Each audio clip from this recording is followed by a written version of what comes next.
In my opinion, Arsenal are one of the best teams in the world, and are certainly one of the best teams in the Premier League. However, just at the moment, Mikel Arteta is facing a few struggles. So I thought today we would go through Arsenal, look at the team, discuss what they're doing really well, but also what they're just struggling with a little bit. And then, of course, also providing the solutions, getting Arsenal back on track in a title race. Because I really do think they are very, very good, and they're just a few tweaks away. So let's start with the positives. When it comes to Arsenal and the positives of the team, there's a lot to talk about. For example, they are extremely technical and really good on the ball. With Raya in goal, they have this brilliant ability to play out from the back. At times, Raya can even operate as a centre-back. He loves to get his studs on the ball, draw pressure in, free up other players.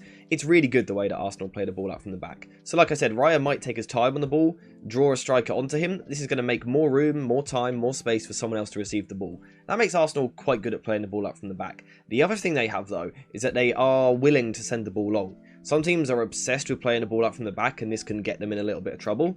Raya is also happy to send his team a little bit longer, aim for someone like Kai Havertz, who was signed for this purpose, to go long, bypass the opposition press, get on the second ball and play from there. So Arsenal were really good in the first phase, and as a result they are often able to get the ball down and control possession. Now, to actually take control of possession, they change shape slightly. Similar to what we saw last season, Zinchenko will invert from left back, Declan Rice will be the other pivot, Ben White tucks in a little bit from right back, although not as much as he did in the past, and it gives us this sort of 3-box-3 shape with Saka, Martinelli and Jesus forming the front three.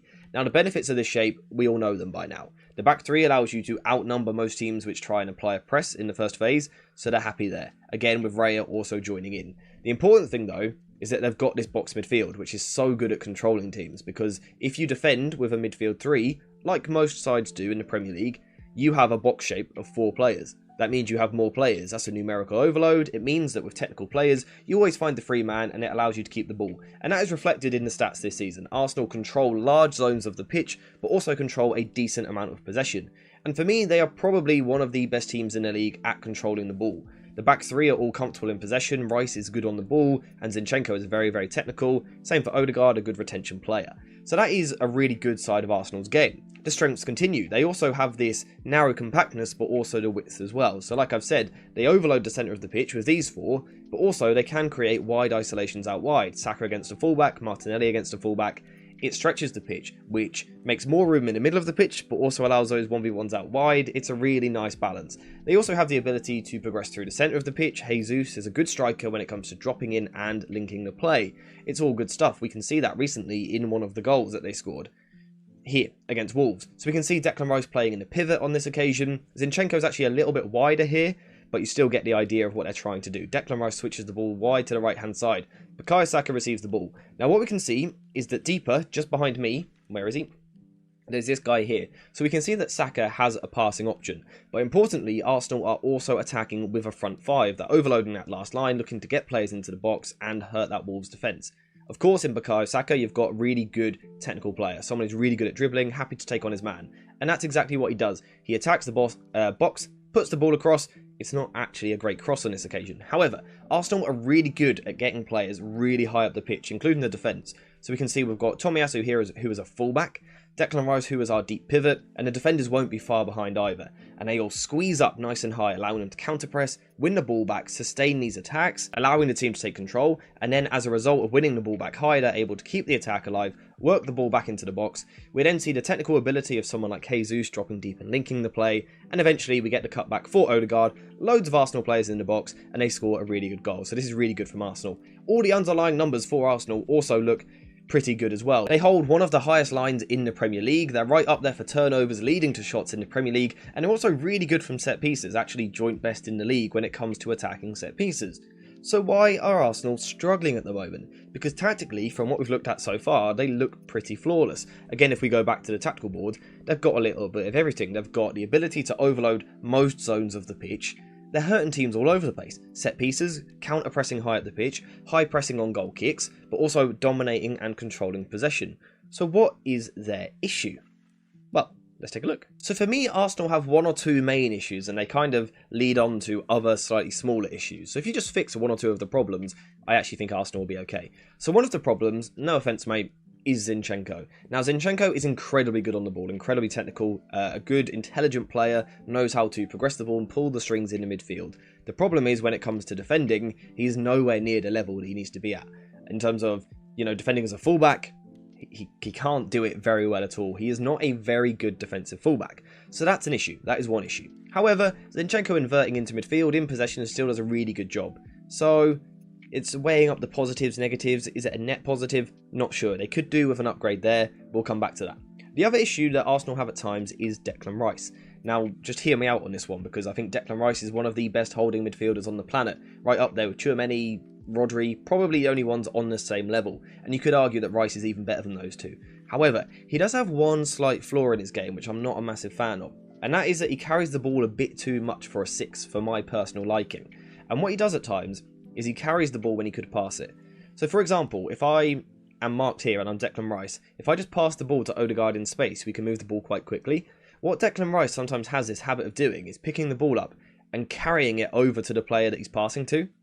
It's just a little habit I've noticed in his game, and what this does is it just allows the defender to come over, and now when he passes to Odegaard, the defender's already there because Rice has brought him with him. So that's one of the problems. The other problem we've got is that teams are just a bit more aware of Arsenal. That's one of the problems. Teams are just more aware of what Arsenal are trying to do. So for example, when they work these overloads and work the ball to Bukayo Saka, teams get players behind the ball. They defend these spaces and become incredibly compact. And it's really hard for Saka in these situations to beat 3 players on the dribble. People are talking about him being in poor form this season. And yes, I would argue his standards have slipped a little bit.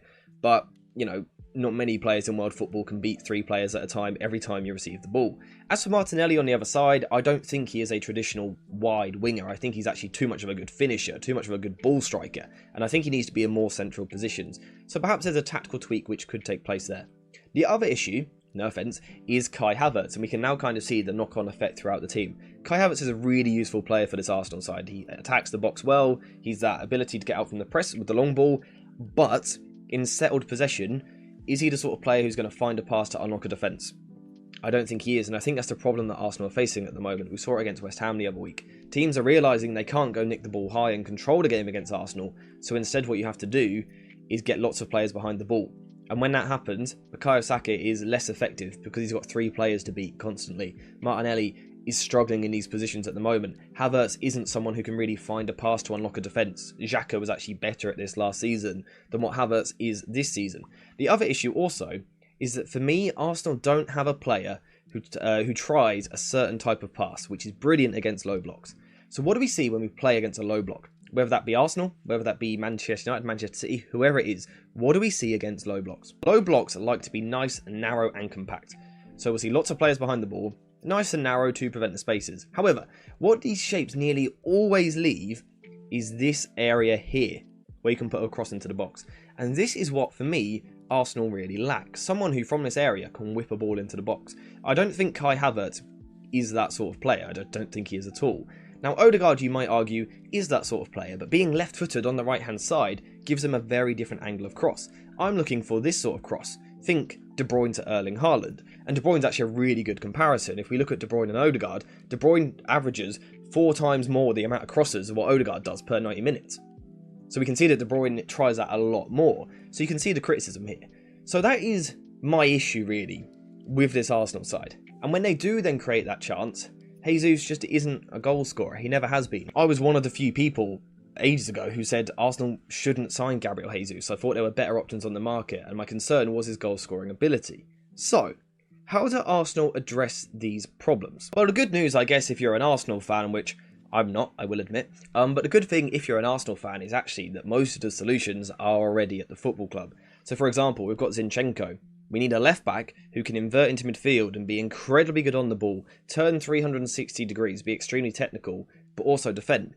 Well, actually, when he's back and fit, Jurrien Timber is going to be perfect for that role. So that is that problem already addressed. The other problem that Arsenal had was that inability to find crosses into the box from these channels. So from this channel of space here and this channel of space here, when teams sit deep, can you whip that ball into the box? Now, neither of these two Arsenal players really suit playing in that way. However, we can do something pretty simple. We take Kai Havertz out of the side, we move Odegaard to the left-hand side. Now suddenly we are opening up greater angles for him to cross. but also bring someone like Fabio Vieira into the side, who is a real good ball striker, someone who can be a game state breaker, someone who can produce something out of nothing, whether that be a cross into the box or a long range strike. He brings something very different to what Kai Havertz does. This gives us a different dynamic out wide as well between Odegaard and Martinelli, but also Vieira and Bukayo Saka. So if I'm sitting here as a manager of Arsenal, I'm sitting here thinking, we've now got ourselves a better system here where we can attack a little bit better. Now, of course, we haven't really addressed the issue of the striker up front, and that is a problem. I don't really think the solution is in the squad. Nketiah, I think, is a very good player, and could be a really good finisher, but I'm just not quite sure if he is what Arsenal need at this moment in time.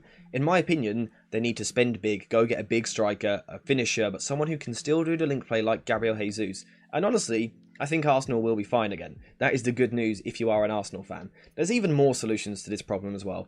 For example, we could see Zinchenko come back into the side, but we could now see Odegaard drops deeper into this pocket, Martinelli comes slightly more central, so we get more goal output from him, and now we can push Zinchenko forward.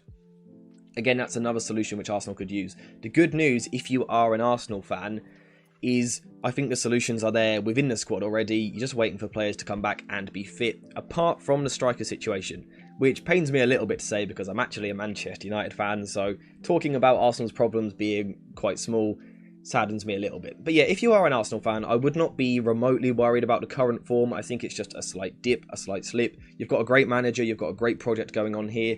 Perhaps Arteta needs a tactical tweak or two. Stop being so stubborn on certain little kind of tactical intricacies, but largely, the solutions are there for Arsenal. Saka will hit form at some point and kind of boost and go up again. Same for Martinelli. Jesus and Nketiah, they will find the back of the net on a more regular basis. I think there is plenty in this Arsenal team and there is no need to be worried. So if you are an Arsenal fan, don't worry about your problems. Are you going to win a title this season? I'm not sure because the teams around you are very, very decent at football. However, I think the title race is more open than it's been in the last 5 years or so. So there is every chance that Arsenal will still go on to compete in this title race right till the end. But in terms of today's video, we're finished. That's all I really want to talk about Arsenal. We spoke about their strengths, a couple of weaknesses, and also how they can fix those weaknesses. If you have enjoyed the video, make sure to subscribe to the channel because I would love to hit 22,000 subscribers by the end of January. If you could help with that, it would be greatly appreciated. But apart from that, we are finished. So thank you guys for watching. I hope you have enjoyed it. And as always, I'll see you in the next one.